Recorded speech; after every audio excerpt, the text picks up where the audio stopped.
ఈద్గాహ్. ఈద్గాహ్ అంటే పండుగ రోజున మహమ్మదీయులందరూ కలిసి నమాజు చేసే స్థలాన్ని ఈద్గాహ్ అంటాము. ఈ పాఠాన్ని మనకి ప్రేమచంద్ అనే రచయిత అందించడం జరిగింది. ఇప్పుడు ఈ పాఠాన్ని తెలుసుకోవడానికి ముందు ఇప్పటివరకు సబ్స్క్రైబ్ చేయని వారు ఉంటే ఈ ఛానల్ సబ్స్క్రైబ్ చేసుకొని మరిన్ని అప్డేట్స్ కోసం చూడండి. ఇప్పుడు ముందుగా ఉన్ముఖీకరణ్. पथिकों को जलती दोपहर में पेड़ सदा देते हैं छाया, खुशबू भरे फूल देते हैं हमको नव फूलों की माला, जागी तरुओं के जीवन से हम भी तो कुछ देना सीखें. पथिकों को जलती दोपहर में पेड़ सदा देते हैं छाया, खुशबू भरे फूल देते हैं हमको नत फूलों की माला, जागी तरुओं के जीवन से हम भी तो कुछ देना सीखे.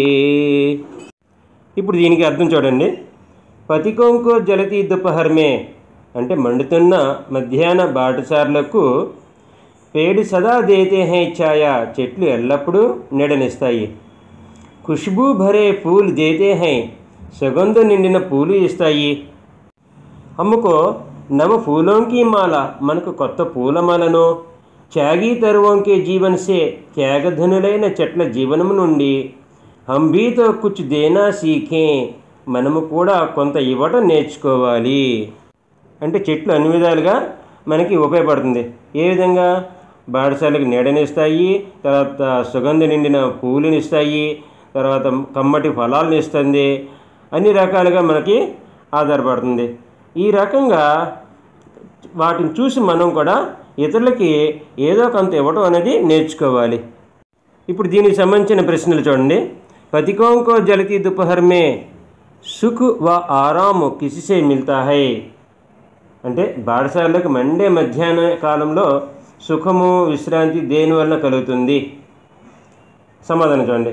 పథికోంకో జలతి దుపహర్ మే సుఖ్ వ ఆరామ్ పేడం సే మిల్తా హై అంటే బాటసారులకి మండే మధ్యాహ్నంలో సుఖము విశ్రాంతి చెట్ల వల్ల కలుగుతుంది. రెండో ప్రశ్న చూడండి. ఖుష్బూ భరే ఫూల్ హమే క్యా దేతే హై అంటే సువాసన గల పూలు మనకి ఏమి ఇస్తాయి? సమాధానం. ఖుష్బూ భరే ఫూల్ హమే నవ ఫూలోంకి మాల దేతే హై అంటే సువాసన గల పూలు మనకి కొత్త పూలమాలని ఇస్తాయి. నెక్స్ట్ మూడో ప్రశ్న చూడండి. హమ్ భీ తో కుచ్ దేనా సీఖే కవినే ఐసా క్యోం కహా హోగా మనం కూడా కొంత ఇవ్వటం నేర్చుకుందాం. కవి ఈ విధంగా ఎందుకు చెప్పి ఉంటారు? पेड़ परोपकारी है, बुराई के बदले में भलाई ही करते हैं, हमें भी पेड़ की तरह दूसरों के लिए अपना जीवन बिताना चाहिए. అంటే చెట్లు పరోపకారులు కీడుకు బదులుగా మేలు చేస్తాయి, మనం కూడా పరుల కొరకు మన జీవితాన్ని గడపాలి. उद्देश्य చూడండి. कहानी विधा की भाषा शैली से परिचित कराते हुए छात्रों में कहानी लेखन कला का विकास करना और त्याग सद्भाव व विवेक जैसे संवेदनशील कर्तव्य बोध संबंधी गुणों का विकास करना और बड़े बुजुर्गों के प्रति श्रद्धा व आदर की भावना का विकास करना है. चढ़ने कहानी विधा की भाषा शैली से परिचित कराते हुए కథా విభాగానికి సంబంధించిన భాషా శైలితో పరిచయాన్ని కలగజేస్తూ छात्रों में कहानी लेखन कला का विकास करना और त्याग सद्भाव व विवेक जैसे संवेदनशील कर्तव्य बोध संबंधी गुणों का विकास करना అంటే విద్యార్థులలో కథా రచన అనే కళని వికసింప చేయడం మరియు త్యాగము సద్భావన వివేకము వంటి అనుభూతులతో నిండిన కర్తవ్యాన్ని తెలిపే గుణాలని వికసింప చేయడం और बड़े बुजुर्गों के प्रति श्रद्धा व आदर की भावना का विकास करना है. మరియు పెద్దవారు వృద్ధుల పట్ల భక్తి గౌరవాన్ని కలిగి ఉండటం అనే భావనని వికాసింపచేయటం.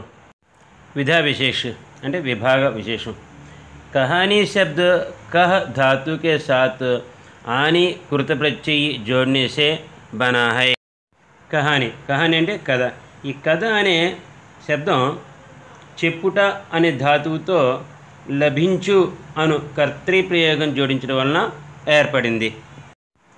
కహ కా ఆశయ कहना से है। ఈ చెప్పుట అనే పదం యొక్క ఆశయం తెలపడానికి సంబంధించింది। किसी घटना या बात का सुंदर ढंग से प्रस्तुत किया जाना ही कहानी है। ఏదైనా సంఘటన విషయాన్ని సరైన పద్ధతిలో తెలియచెప్పడమే కథ। इस कहानी में दादी व पोते का मार्मिक प्रेम दर्शाया गया है। ఈ కథలో నానమ్మ మానవుడి ఇద్దరికి సంబంధించిన ఆదర్శవంతమైన ప్రేమ చూపించడం జరిగింది। इसमें कथन व संदर्भ वातावरण का सजीव चित्रण है। దీనిలో కథనము అంటే చెప్పే విధానం, సందర్భం, పరిస్థితుల యొక్క మార్మిక వర్ణన జరిగింది। इसमें बाल्यावस्था की निर्मल भावनाओं का सुंदर प्रतिबिंब दर्शाया गया है।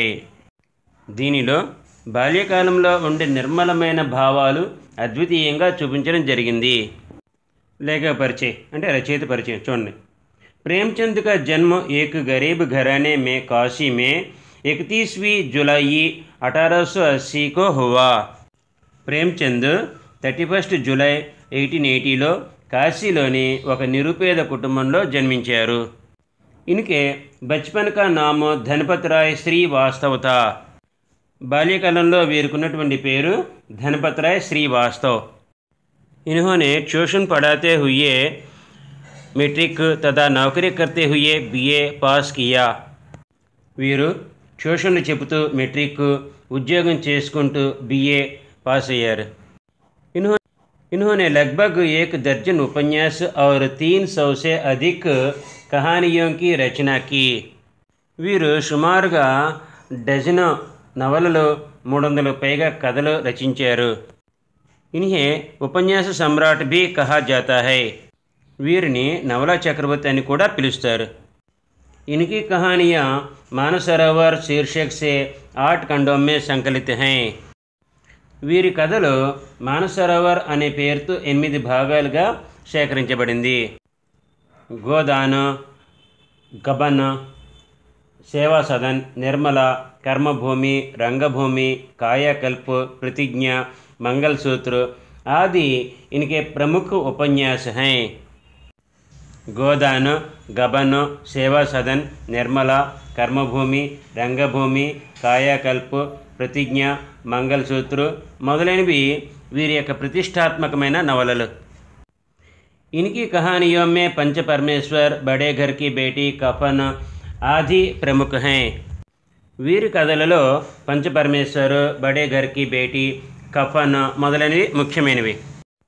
छात्रों के लिए सूचनाएं అంటే స్టూడెంట్స్ కోసం కొన్ని ఇన్స్ట్రక్షన్స్ చూడండి। विषय प्रवेश ध्यान से पढ़िए, पाठ्य विषय समझिए। విషయ ప్రవేశంలో ఉన్నటువంటి మ్యాటర్ శ్రద్ధగా చదివి పాఠంలో ఉన్న విషయాన్ని అర్థం చేసుకోండి। पाठ ध्यान से पढ़िए, जिस शब्द का अर्थ समझ में न आए उसके नीचे रेखा खींचिए। పాఠం శ్రద్ధగా చదివి అర్థం తెలియని విషయాన్ని అండర్లైన్ చేయండి। రేఖాంకిత శబ్దం కి अर्थ शब्दकोश में ढूंढिए అంటే అండర్లైన్ చేసిన పదాల యొక్క అర్థాన్ని డిక్షనరీలో వెతకండి। समझ में न आने वाले अंश हो तो छात्र समूहों में या अध्यापक से चर्चा कीजिए। అంటే అర్థం కాని విషయాలు ఏమైనా ఉంటే వాటిని గ్రూప్ డిస్కషన్స్లో